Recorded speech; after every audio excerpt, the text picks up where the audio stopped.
Сәлем достар, қалдарыңыз қалай? Сіздерде бәрі де жақсы деп ойлаймыз. Жақында 2 күндік демалыс және де мен білемін, сіздер демалысты қалай өткізетіндеріңізді әлі де жоспарлаған жоқсыздар. Сол үшін біз сіздердің бос уақыттарыңызды қалай өткізу керек екенін білеміз. Демалыс бойы 190 сериалын қарауды ұсынамыз.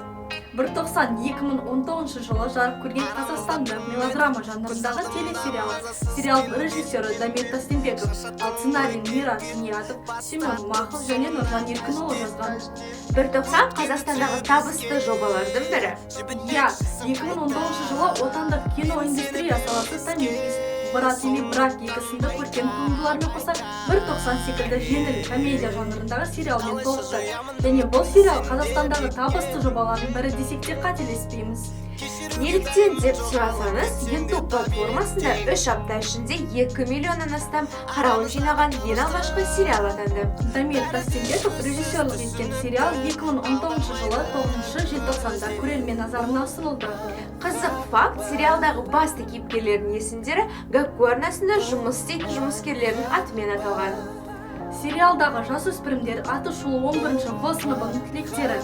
Бір топ жас балалар мектепте қалыптасқан ережелерді мойындамай, мектеп системасына шабуыл жасайды.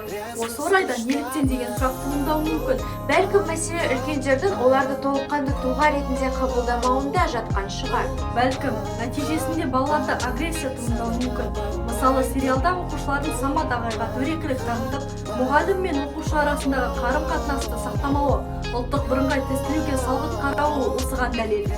Негізі, сериал қазіргі кездегі көптеген актуалды мәселелерді қозғайды.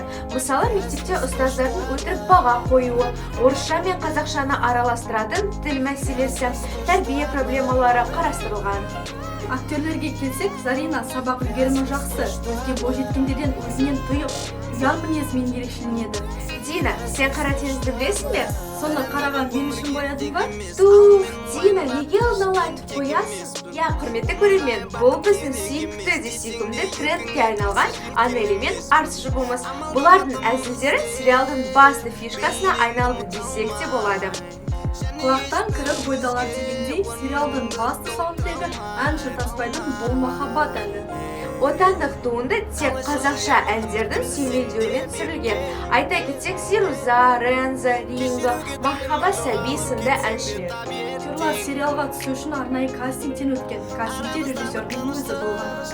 Басты рөлдерде Адина Бажан, Гайни Кукатова, Алмагүл Казизхан, Ермек Тұрғанбеков, Азат Жұмаділ, Зухра Сайпи сияқты танымал жұлдыздар түскен. Мусан Entertainment ұсынған 10 сериалы 190 жанкүйерлер қатары күн сайын әлі де өсіп келеді. Гәккуге берген сұхбатында актерлер халықтың дәл осындай қолдау күтпеген айтып ағынан жарылды. Сериалымыз қызықтырды ма? Онда осы демалыста дәл осы сериалды бізбен бірге қарауға шақырамыз. Бұл сериалды көргеннен кейін керемет әсерде болатынымыз айдан анық. Келесі жүздескенше аман сау болыңдар.